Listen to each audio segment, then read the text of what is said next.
And that is how he has written for me several things, several recommendations that I even use on my publicity sheet. And he said also in one letter, you have read the letter, you can use it, perhaps it can help you. So that is, of course, it was one of the most extraordinary things that in such a situation which we thought it was the end, it was again a start. Tell us something about Casals, your memories of Well, he was a philosopher, I think. He was a philosopher, and that is also how he played. He was a very nervous person. Before he went on stage, and he tried a harmonic, and it didn't come out. And he said always to me, I went in the backstage, and he said, voilà, cette harmonique, elle ne sort pas, it doesn't come out. But when he was on stage, that was like, he forgot it, and he played in trance, and that was just unique, of course, completely unique. And because I know what it was before, of course, I was also packed. Everybody was packed, but I too.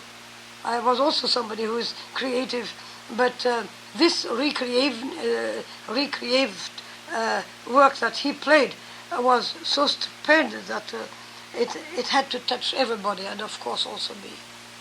I was very much admiring that man, just only because of his way to look at people from pedestal.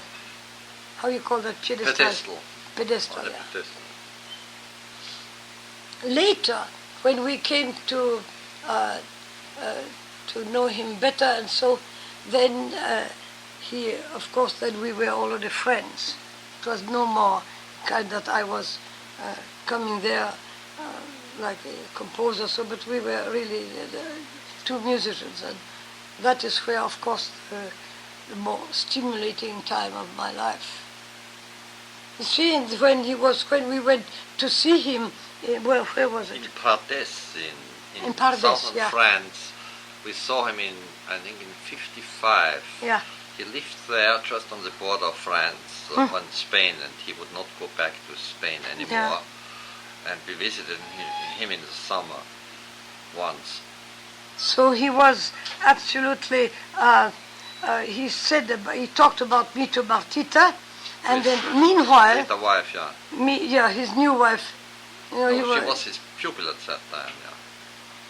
She was no more. And then he gave her the pipe. Please fill that. It's a kind of a home nurse. She was very nice, but he told about her, about me, and so that she was very nice to us. And, well, it was a thing to remember, the way he treated us. But then when was it when you were... No, he remembered you. Not only Gramatté. No, he mixed me up, so... Yeah. Oh, he mixed me up. He thought you were Gramatté. Gramatté. Yeah. I thought I was Gramatté. I saw you him... met some when was yes, it, in 61 well, that would be 60. or 63? I was in Puerto Rico at the festival. And then in 60. Yeah. Then I took a letter and a recording. Yeah, you brought Sonia's recording and Sonia's letter of the cello to see him. Yes, Yeah. Did they not tell you to leave it there? Yes. And you said no. Yes, they asked us to leave it at the concert. Afterward, he received everyone at the back of the stage in an old blue chair, and he'd be smoking his pipe, which was handed to him. Yeah, sure. And he... From Martita. And then everyone, queued up, and then you kissed his hand. Yeah. Did you kiss his hand? Yes. You did? He has a beautiful hand. Which hand was that? It was his right hand. and then it was hard to get through to him because his wife protected him. Yeah. You're from all interloping agents. Yeah. And so we had the tape and the score with us, the duo of Concertante. And she asked us to give it to her, and we said no, we would like to present it to him personally. It was very clever. It was Bernard that carried all Yeah. the office of Yeah, this. yeah. And so we were invited in a couple of days to his home in Yeah. Puerto Rico. Mhm. And this was a concession because he evidently refused to see anyone when the festival was on, except at a party at night. Oh, yeah. And so we went, and he had actually played the Dvorak the night before. Oh, yeah. And in the cadenza, he forgot, and he began improvising in the cadenza. Is that so? Yes. Ah, and that is a new story yes, for me. yes. And he didn't return into his key, No? the tonic. He forgot, and he came into a fermata, or a pause, I should say. And Six strong. And there was Alexander Schneider holding the orchestra, waiting for him to return till they could come back. They waited for the They thriller. went, and he For had the his thriller, eyes closed, the you see. thriller. He had his eyes closed, and he was paused. And then he looked around at Schneider. Went back to the key. So the next day he was sitting with a score, and he was looking at it, and he said, "There are a few things we have to fix today at the recording." That was interesting. And then he spoke about you, the instant that we talked about you at his home. Yeah. He said, "Oh, Sonia, I remember her as a girl with my orchestra." And then he said that you were absolutely genius on either instrument. And then he spoke about also that it was the opportunity of everyone, that she was in the city of Winnipeg, and he was interested if she had a lot of interesting students. And he was, evidently it was as if it had only happened yesterday. big- No, a he big memory. He has a tremendous Big- memory, oh. yes. A tremendous memory. Well, about genius, I have also a little story. Shall I tell that? Well, once I had a concert. I don't remember where. It's always that I never know when and where. But I had a very good day, and I think I played very well. I was very satisfied. And we went home, of course, without auto because we didn't have no car. So we went in the street, and I had my violin. Mother always carried my violin because of my flying staccato, so that it will not pull, no weight. So she carried the violin, and we were walking. And then, at that day when I was playing there, I had such a tremendous success, and they all thought I would be a genius or something like that. And my mother in the street said only to me all the time, "Pauvre fille. Pauvre fille." She said, "What are you always telling pauvre fille?" I think I played very well. I think that if you are really the genius, what they suppose you to be, there will be no day off anymore, because then you have to hold it up on the same level the whole time. You have to work so much more hard than if they wouldn't think that of you. The pauvre fille. And Casal said at the end of the afternoon we had with him, that he said that you were the cleverest of all the women that he had ever met. Ah, Well, you weren't there to be complimented. This is what he said. And then he said that you would never have enough time to finish all that you had within you. that's true. I think that now the life is so short that now suddenly I feel so much pressure around me. Everybody wants to save. It's like SOS. It starts to be incommode. And I want to finish. I have some ideas. I would also like to finish my 7th sonata for you.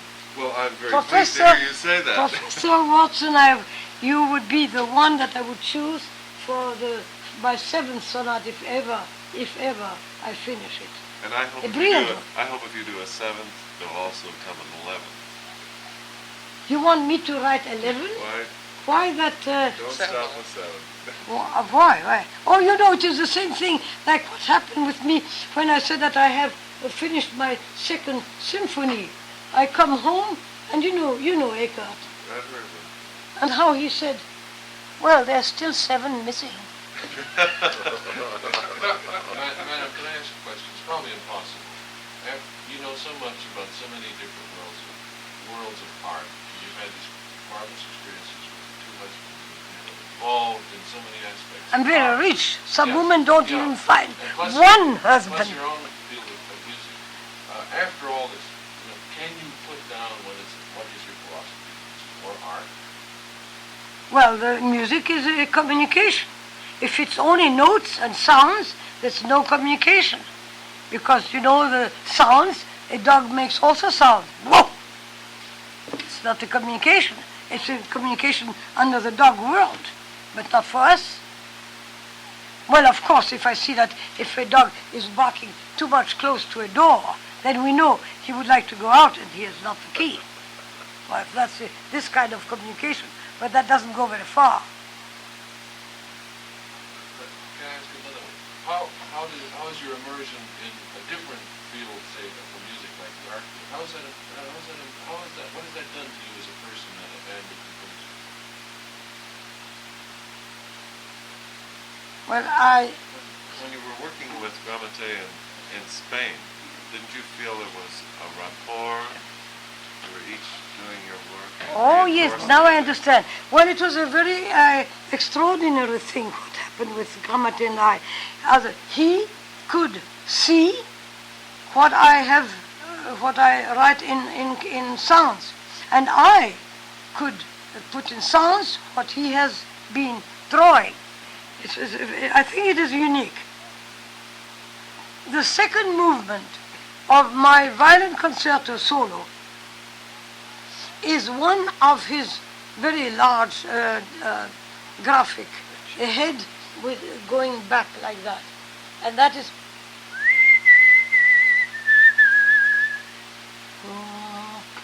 see, it goes down the line. That is how come that these 6 notes were interrupted. 1, 2, 3, 4, 1. Yes, I could hear what he has drawn with, because I'm such a composer who was I react on lines. Professor Watson always said he doesn't know why do I always choose that expression of line, but it has to do with drawing. And when I have a line, like I showed that in that Eckhardt-Gramatté journey, I can do it on 4 lines or on 2 lines. It all depends, because for me the lines is where does go that little apple. And the round notes are apples. We call that in German Äpfelchen. And always we have this phrase, Äpfelchen, Äpfelchen, wo rollst du hin? Where do you go? And so many times when you have a theme which is not finished and it's abrupt cut, then it looks like if it would suddenly be like that, because it doesn't go anywhere. It should go somewhere. But every voice should have a start and an end, and not suddenly shut up. Well, I don't know if that explains you a little bit. Yes, you carry that idea over into the technique as well. You're always concerned about the line. Yeah. The line and the arms. But now you are more familiar with that. Oh, I'm getting used to it. Oh, how shall I take that? Sonia, could you tell us then, involving the technique, Yeah. how you were rather astounding in the Chopin variations that you played for, You mean the... not Moskovsky, not Rosenthal, but the one you played the leaps and you never missed them? Because that brings in the idea of using Oh, the arms yeah. and Oh, yes, because I have a pivot. Yes.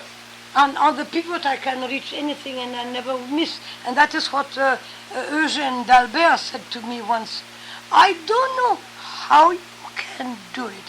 I miss so many, he's a fantastic pianist. I miss so many notes, and especially in the left hand. And it is so important because that's giving the bass. And I miss, how do you do that you never miss? Today I miss because I'm not controlled. I'm not playing piano. I'm not active. But at that time, of course, when I was on stage. I was active, and I was so active that really, with my technique, it was only therefore. I never missed a note, and it was a pivot. I knew exactly where the thing is, and I knew where it goes. With a line. With a line. Wrist. And it's very natural. If I would have gone like that, it would have been very bad, because then I could miss it. But if I do a round line, I go on it. Now that reminds us of the Paganini. Yeah. You did not only on the violin but the piano. Oh yeah. That's it. Thank you. Well, that is a thing that could explain how important it is to take the right line when you play, and also that you never play single notes. You have always to group the notes, like in the language you have syllables. Several syllables makes a word, and also in the piano, if you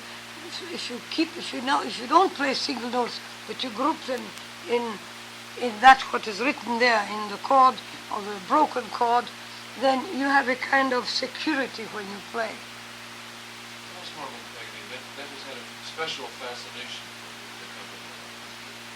Well, not special. It was one of those very convenient.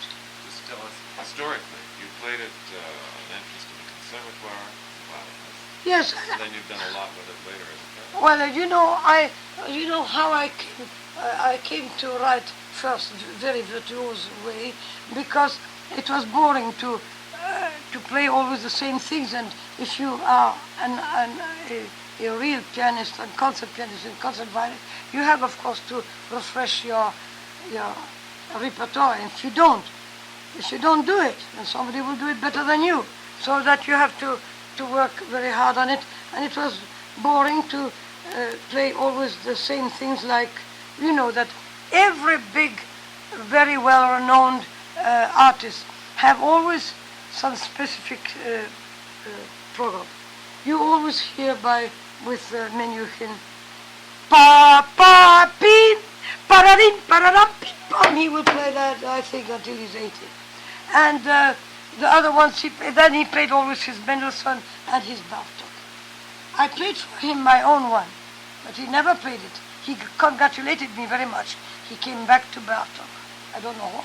Bartok is not even so good as mine. And then you see Schneiderhan. He played it's all. Everybody has a kind of a fixed program which they play the best. And so also I had all the Chopin's etudes and all the Paganini's, all the violin and so. And it was, I started to do my own stuff, to work on my own works. And so there's not one note that I have written that you can say it is acrobatic. It's so written, never against the instrument. It's so written for the instrument that anybody can, who is an artist. Of course, a beginner can't play my things easily. But every artist can play me because it's not acrobatic. Take my fifth sonata with the 48 notes on 4 times 12. Well, they're all in the hands. And they are all on 2 or 3 lines, so that you can place all these on the keyboard, not even taking off the fingers of the keyboard. You can almost slide on it. How did you get from Paganini on the violin to Paganini Liszt and Eckhardt-Gramatté? Yes, because the Liszt was for me too old-fashioned, so I preferred, of course, the one of Busoni, and I kept also lots of the Busoni in it. So it is a Busoni Eckhardt-Gramatté, and I put Paganini, of course, first.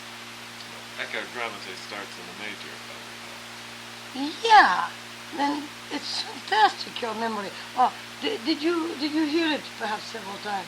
It is really in major. It starts in major. It's for a change. You can't always play in minor. That's beautiful. You should look at it, Don Henry. You should look at that at that Don plays the list. the list. No, If not you the heard- list. Don't play the list. It's boring. Have you heard hers? You haven't heard it now. No, I haven't. You got a I- surprise. I'll Maybe she didn't know the difference between A minor and A major. You should. Can't you show that from Oh, yes, the of Dieter course. Ahrens? Of course, it's an old Have you the tape, Lorne? Yeah. Yeah. Well, you will see it. It's really very, very strong. The other one is only flashy. But mine is Have we also got strong. time? Something I completely forgot about. You know, we don't have anything about your...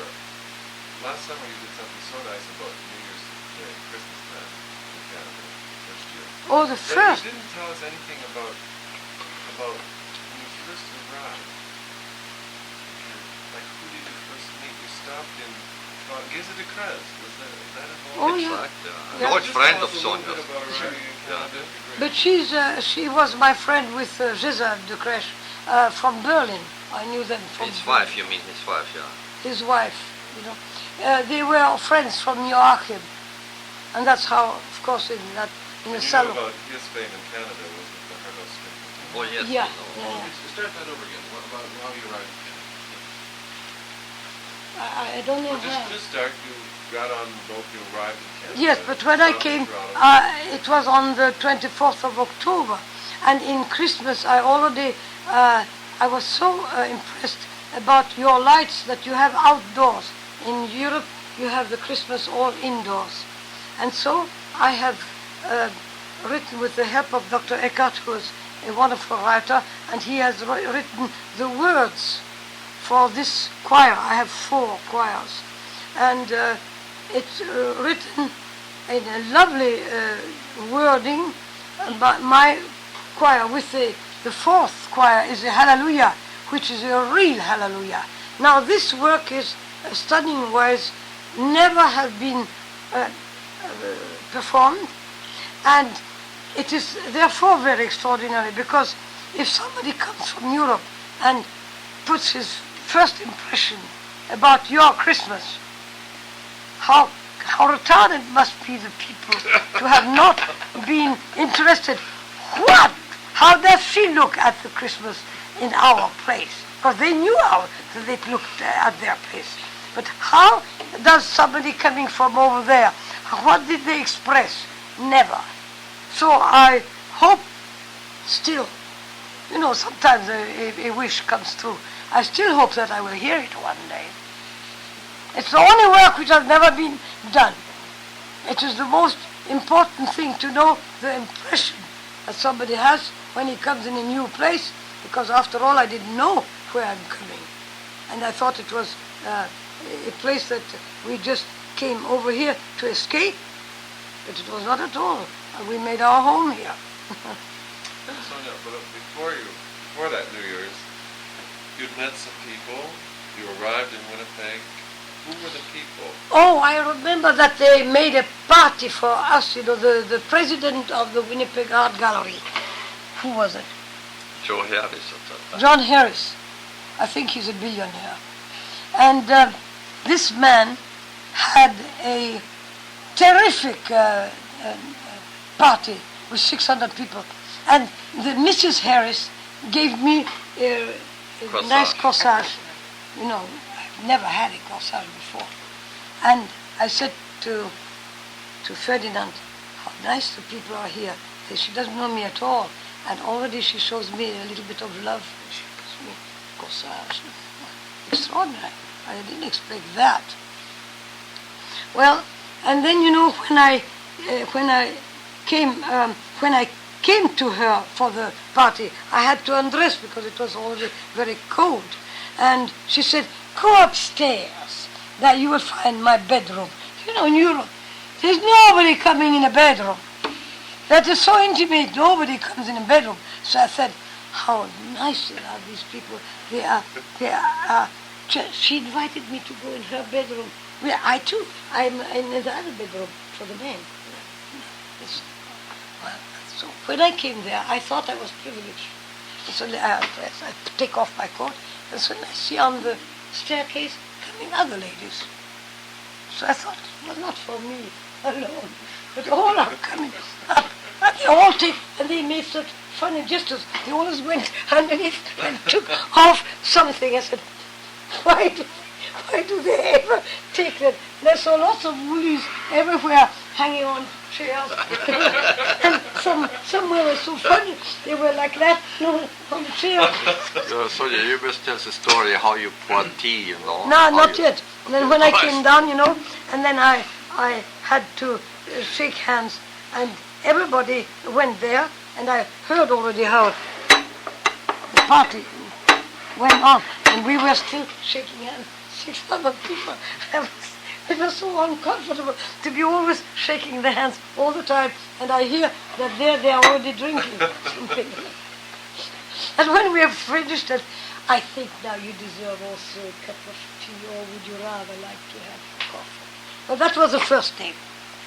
Now, little days later, because I'm the wife of the director of the Winnipeg Art Gallery, the new director, of course I had to carry some honors.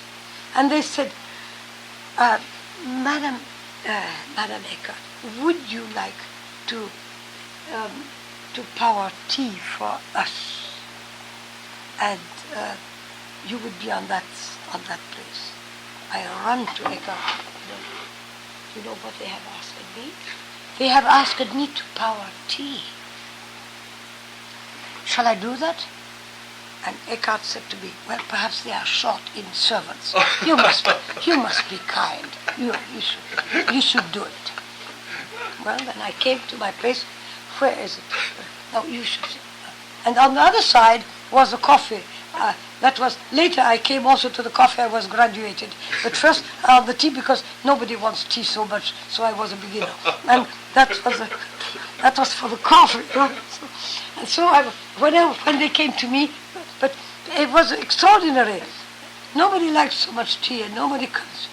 But at that day, I had so much to do because the coffee was almost empty. Nobody went to the coffee anymore. They all came to me because I'm a newcomer. And they taught me how to say 2 lumps, 3 lumps, straight. Straight, yeah. You're welcome. So I did that all the time. But it was so that I was asked it so many times that I suddenly stopped it. And I said, in Europe they would have asked, would you pray for us?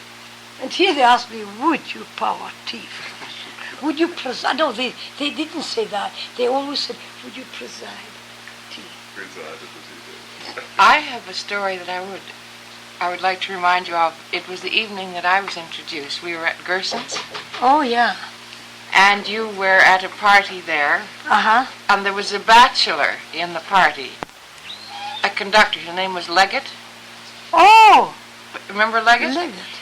And he had a button off his vest. And you came right to him. You didn't know him, and you said, "You have a button. I will fix that. I will get some. I will get a needle and thread, and you have no one to look after you." Do you remember?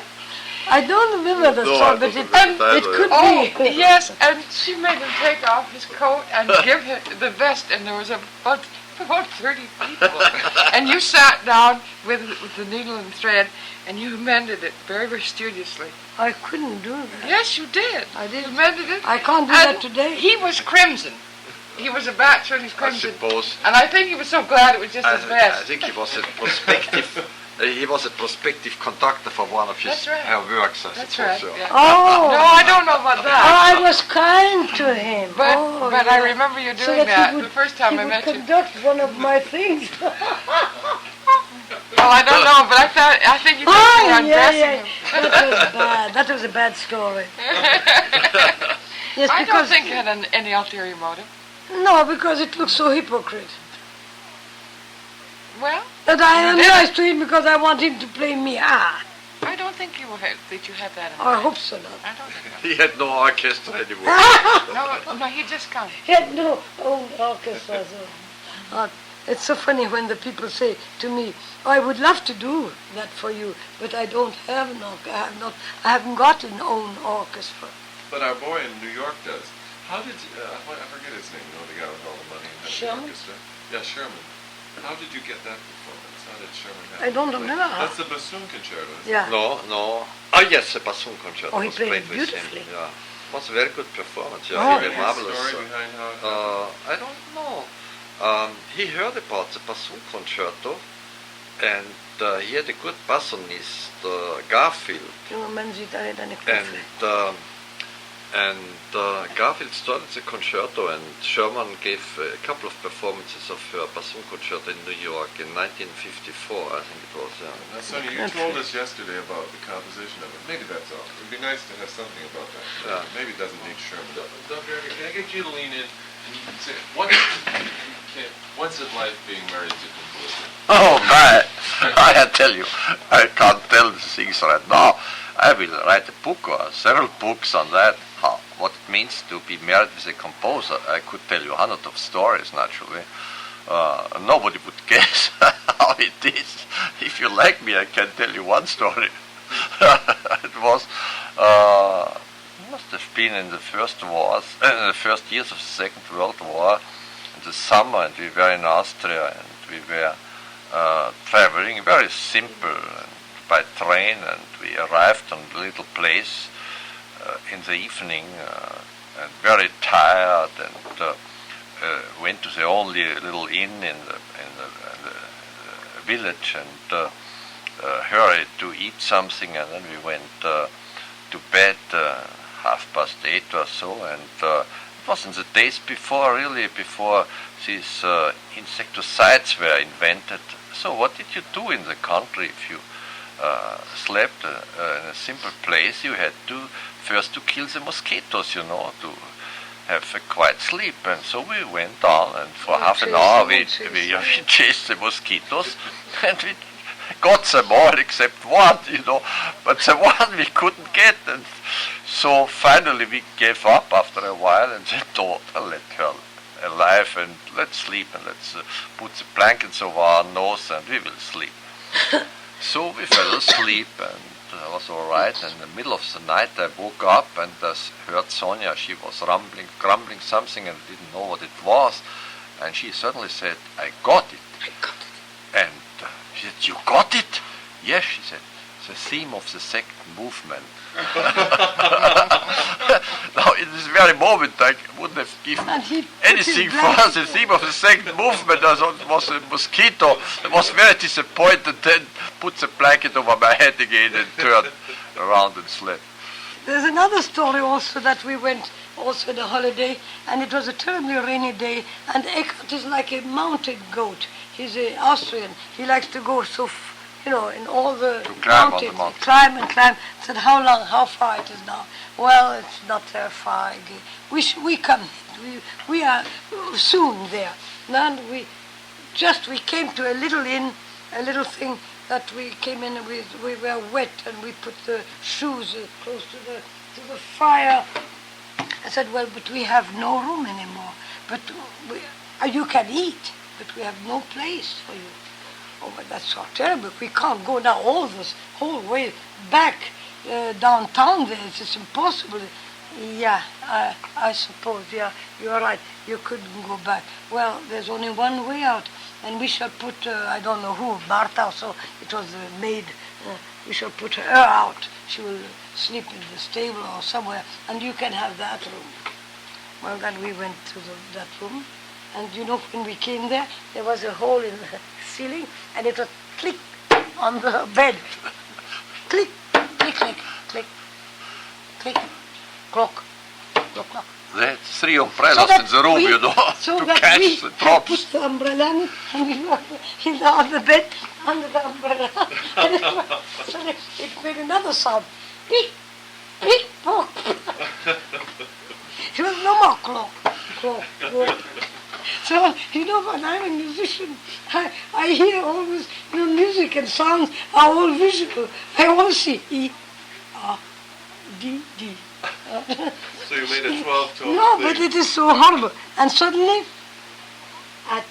Sonia, no. At what time it Anyway, came? At what time did it come? Oh, it was early in the evening, 8 o'clock or so. Let's see. No, but anyway, we fell asleep. We were so terribly tired and we fell asleep. But And you know- suddenly 8:30, Yeah, how was it? we were With a woke up. It was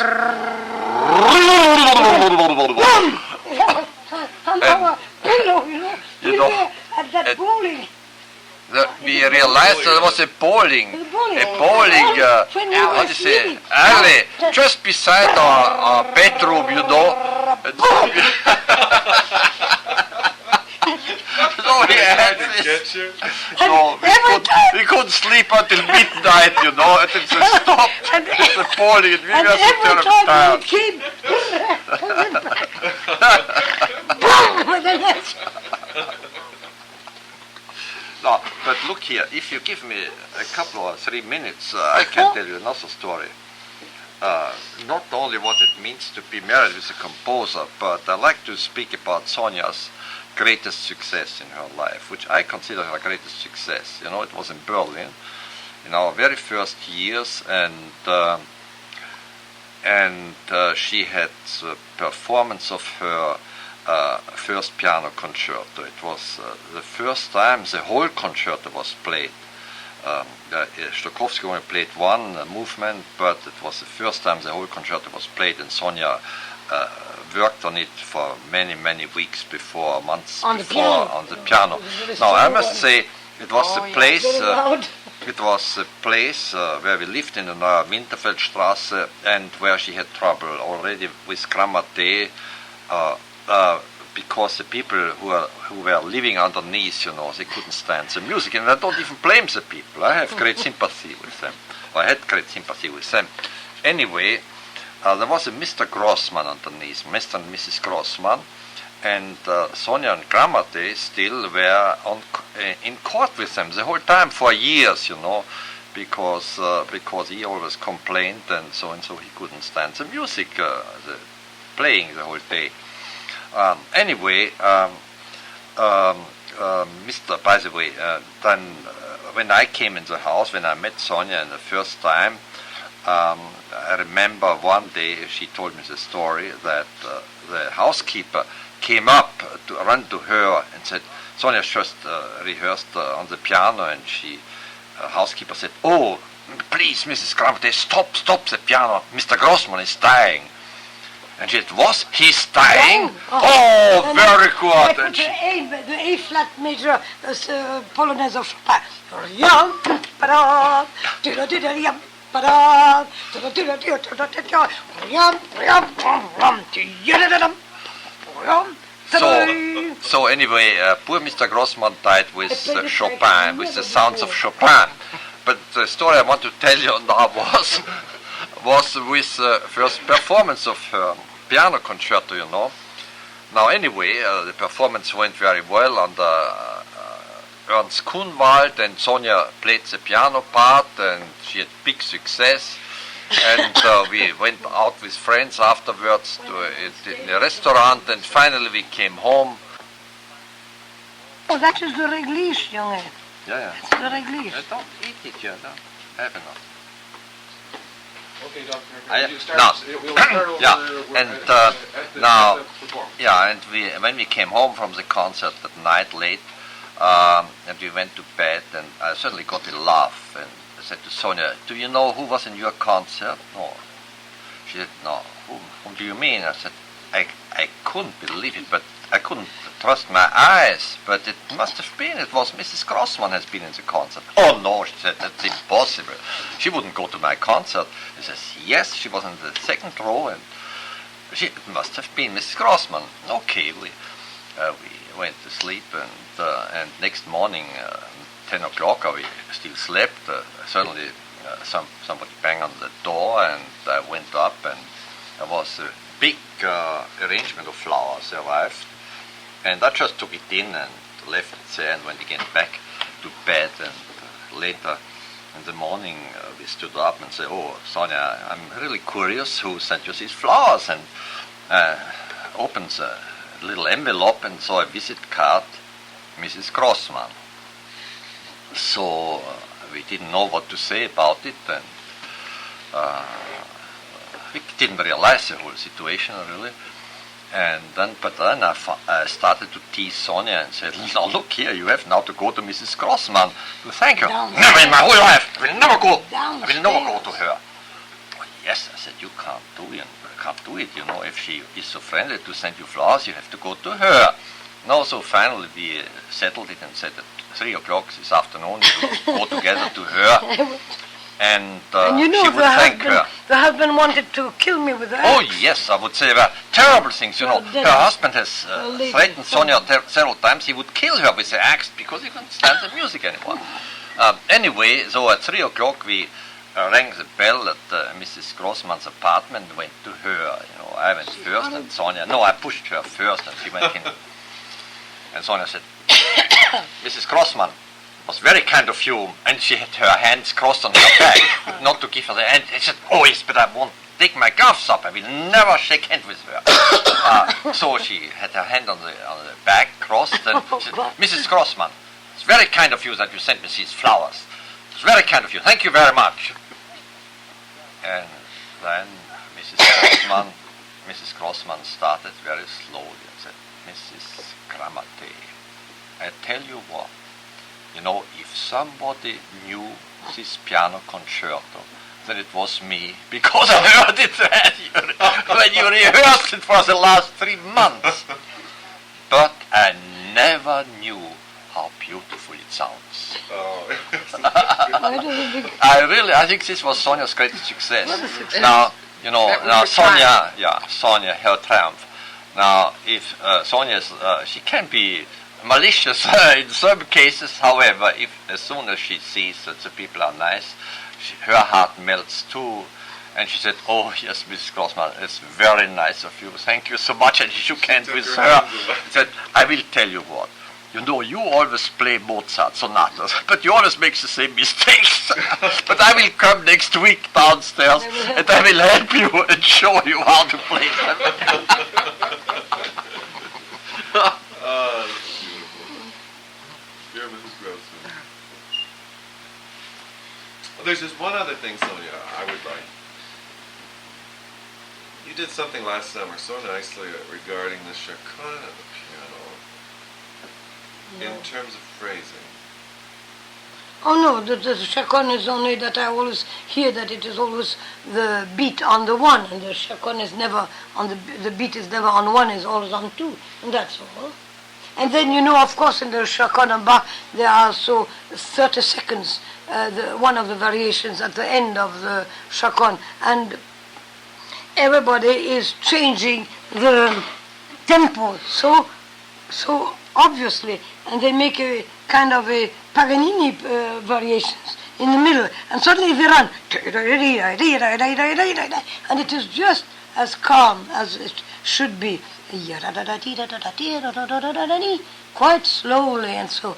But everybody is inclined to play suddenly quick because it's more brilliant or something like that. Well, I think that is wrong. Now, just another word about the phrasing from the very beginning, which we hear on your recording. Well, it is on the. You mean the beat on the second, on the second quarter, because it's dotted, and that the dot in that quarter means that the whole variations should be also regarded as this, because that's a kind of a model. Its theme is given this way with dotted quarters. I don't know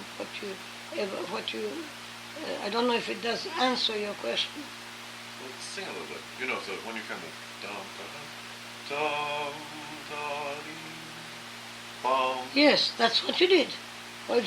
I can't sing better than you. Oh yes, you can. No. Now I can only put it on the piano. Mostly they put it on one.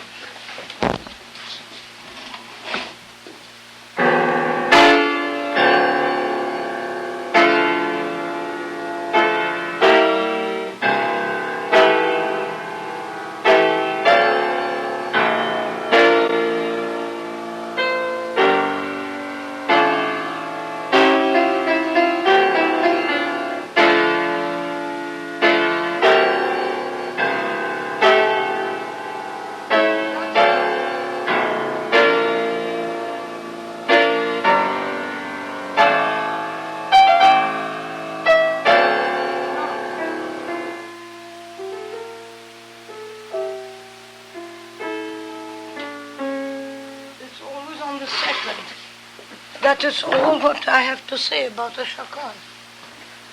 Is it that what you wanted to hear? Thank you. It's always on the second.